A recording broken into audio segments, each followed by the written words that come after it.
मैंने सबके पास गया हूँ। सबके पास? सबके पास, एक सिर्फ भाजपा नहीं, एक कांग्रेस नहीं, सबके पास में जहाँ जहाँ लगा कि हम मुझे दरवाज़ा खटखटाना पड़े तो वहाँ मैं खटखटाया हूँ, लेकिन नहीं। के ऊपर सबसे बड़ा एक धप्पा लगा है कि बीजेपी का बहुत बड़का दलाल है। देखिए, बहुत ये दुर्भाग्य की बात है। परिस्थिति ऐसी आई कि मुझे देखना भी पड़ा और फेस करना भी पड़ा। तो पैसे तो बहुत, सब कुछ बर्बाद हो गया, मगर सब कुछ लगा दिया मैं अपने आप को। सोच दिया जितना 5 साल में मैं आने वाले टाइम में जितना इनकम करूँगा उतना मैं ऑलरेडी मैं कर्ज में डूब चुका हूँ। सोशल मीडिया पर मनीष कश्यप और बाबा बागेश्वर वाले धीरेन्द्र कृष्ण शास्त्री का एक तस्वीर काफ़ी तेज़ी से वायरल हो रहा था और मनीष कश्यप फिलहाल जेल में है और उनके भाई हमारे साथ हैं। मनीष कश्यप को लेकर बागेश्वर वाले बाबा से आप लोग मिलने गए थे, मिल पाए? नहीं, इतना क्राउड ही था कि मिल नहीं पाया, लेकिन अर्जी लेके गया था। शायद मुझे लग रहा था कि हाँ जब मुझे आशीर्वाद मिल जाए ताकि मुझे ताकत मिले कि हाँ जब मैं केस में लड़ सकूँ और मनीष के लिए लड़ सकूँ, लेकिन नहीं मिल पाया। लेकिन लोगों को लगता है कि मनीष कश्यप और धीरेन्द्र कृष्ण शास्त्री का बहुत गहरा संबंध था और बिहार में जब धीरेन्द्र कृष्ण शास्त्री जी आए और मनीष कश्यप की इतना विकट परिस्थितियों में चल रहा है उसके बावजूद भी एक शब्द मनीष कश्यप के लिए नहीं निकला, तो आपको क्या लगा उससे? देखिए, वो उस टाइम मैं भी गया था, मुझे भी थोड़ा बुरा लगा कि बुरा लगना चाहिए था, लेकिन इतना क्राउड था जहाँ पे आपको हर कोई मिलने के लिए व्याकुल था।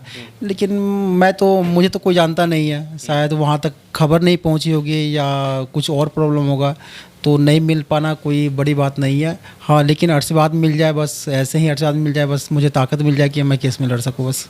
अपने भाई के बारे में आप कितना जानते हैं? मैं तो बचपन से साथ रहा हूँ। बीच में आपका भाई के ऊपर सबसे बड़ा एक धप्पा लगा है कि बीजेपी का बहुत बड़का दलाल है।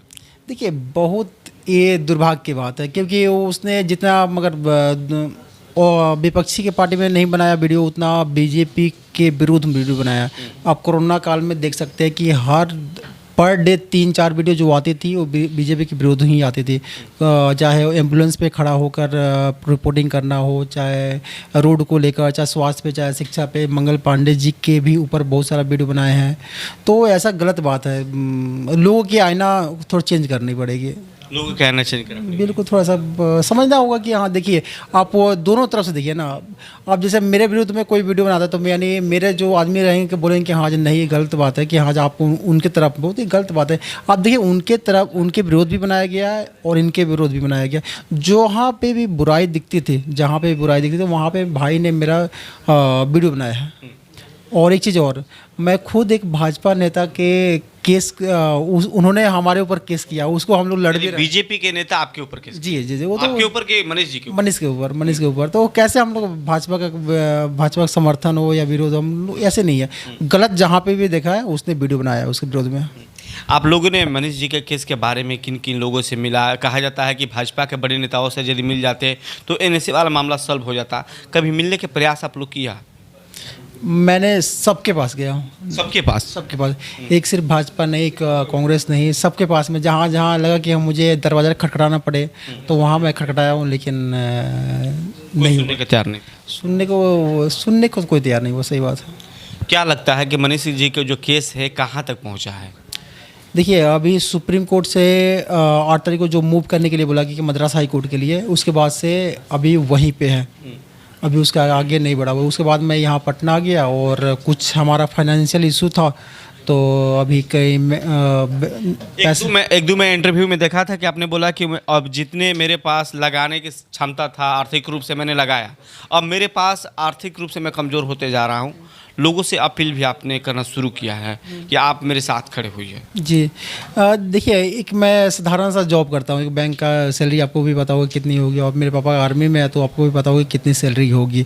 और जो भाई का जो इनकम था उस पर तो फ्रीज ही लग गई है, वहाँ से कोई सपोर्ट मिल ही नहीं पा रहा है। जो भाई ने जितना भी कमाया था उसमें सारे अकाउंट, यानी इंडिविजुअल से लेकर कंपनी अकाउंट लेकर सब कुछ फ्रीज हो चुकी है, तो वहाँ सपोर्ट मिला ही नहीं। अब मेरा इनकम और पापा का इनकम आप भी समझते कि कितना हो सकता है, जितना था लगा दिए लोग। हम लोग तो कभी सुप्रीम कोर्ट के चेहरा नहीं देख पाए हैं। कहा जाता है कि सुप्रीम कोर्ट में जाने से पहले आपको 50-60 लाख 1 करोड़ रुपया रखना पड़ता है यदि केस उस प्रकार के हो तो। कितना अभी तक बजट लग चुका है? देखिए भगवान ना करे कि आपको अभी सुप्रीम कोर्ट का चेहरा भी देखो, क्योंकि मैंने भी 10 साल से मैं दिल्ली में रहता था, लेकिन आज तक मैं सुप्रीम कोर्ट देखा नहीं था कि हाँ कैसा होता है। लेकिन परिस्थिति ऐसी आई कि मुझे देखना भी पड़ा और फेस करना भी पड़ा। तो पैसे तो बहुत सब कुछ बर्बाद हो गया, मगर सब कुछ लगा दिया। मैं अपने आप को भी 5 साल तक मैं बेच दिया। जितना 5 साल में मैं आने वाले टाइम में जितना इनकम करूँगा उतना मैं ऑलरेडी मैं कर्ज में डूब चुका हूँ। इतना आप समझ सकते हैं। तो अभी क्या मनीष जी के लिए क्या चल रहा है? अभी कैसा हेयरिंग केस का हो रहा है, क्या प्रोसेस है, यानी कहाँ केस पहुँचा है? देखिए अब डायरेक्ट बोल दिया कि सुप्रीम कोर्ट बोल दिए हैं कि आज आप मद्रास हाई कोर्ट में आप मूव कीजिए, तो मद्रास हाई कोर्ट में जाना पड़ेगा। और वहाँ पे हम लोग में भी अगले हफ्ते मैं देखता हूँ, अगले हफ्ते तक कुछ पैसे की भी जुगाड़ कर लूँगा मैं, हो जाएगा। कुछ लोगों से मैं मांगा भी हूँ। और उसके बाद जो सबसे सस्ता वकील होगा उसको पकड़ना पड़ेगा। यानी और पहले तो आप लोग सबसे बड़ा वकील पकड़ने का प्रयास किया, मुझे उम्मीद था कि सुप्रीम कोर्ट बड़े बड़े वकीलों को देखा जाता है। हाँ नहीं, मुझे उम्मीद था कि सुप्रीम कोर्ट में मेरा फैसला हो जाएगा, कि उसके पहले थोड़े दिन पहले ही उमराव जी को बिल मिला था, उसके पहले जुबेर को मिला था, उसके पहले रिपब्लिक भारत के ऑनर उनको भी मिला था, अनीस देवगन को भी मिला था, उड़ीसा वाला कांड में सारे लोग को मिला था। तो मुझे उम्मीद था कि आज मुझे भी राहत मिल जाएगी। और हमारे कंटेंट में चाहे हमारा जो केस था उसमें किसी टाइप का ना कोई भगदड़, ना कोई किसी की जान गई थी, ना किसी टाइप का कोई भी क्राइसिस भी नहीं हुआ था। दूसरे किसी में जावेद की शायद जावेद नाम था, उनके वीडियो में 2 लोगों की मौत हुई थी, फिर भी सेम टाइम में उनको बेल भी मिल गई। रिपब्लिक भारत वाले उनको भी मिल गई थी। अनीस देवगन वाले की कंडीशन में मिल गए थे। उड़ीसा में जो कांड हुआ था उसमें भी मिल चुकी थी। जबकि ये बड़ी बड़ी चीज़ थी। चाहे नुपुर शर्मा का जो नेशनल न्यूज़ थी उसमें भी उनको राहत मिल गई थी। तो मुझे लगा कि हाँ, मुझे क्या पता कि हाँ यहीं पे मनीष कश्यप के टाइम ही फुल स्टॉप सुप्रीम कोर्ट लगाएगी। थोड़ा सा बहुत उम्मीद था। और सोशल मीडिया पे अकाउंट चल रहे हैं, जिस अकाउंट के चलते शायद मनीष कश्यप की मुश्किलें और बढ़ी थी।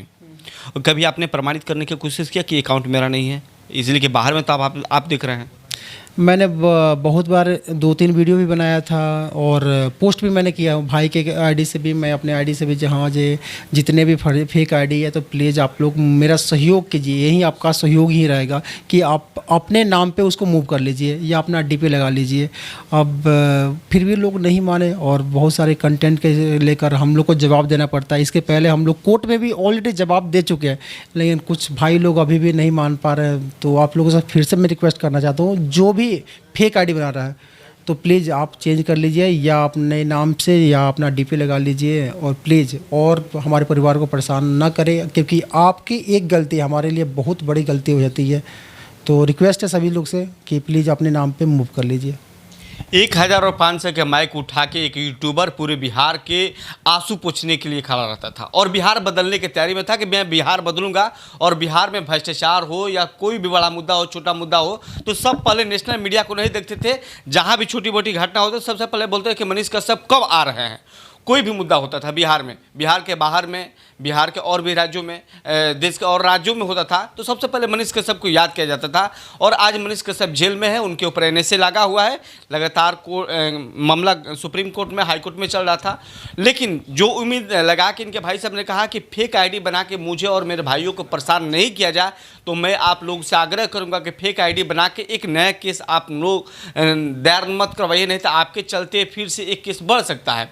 और तमाम जब अपील कर रहे हैं कि भैया हमको परेशान मत किया जाए, और बिहार सरकार के तमाम लोग से अपील किए हैं। मुझे उम्मीद है कि बिहार सरकार में बैठे हुए लोगों से संपर्क करने की कोशिश के पक्ष और विपक्ष सबसे मिले, लेकिन कोई अभी राहत नहीं मिल पाई। आगे क्या होता है तो देखने वाली बात है। लेकिन फिलहाल मनीष कश्यप हाईकोर्ट में उनका मामला चल रहा है।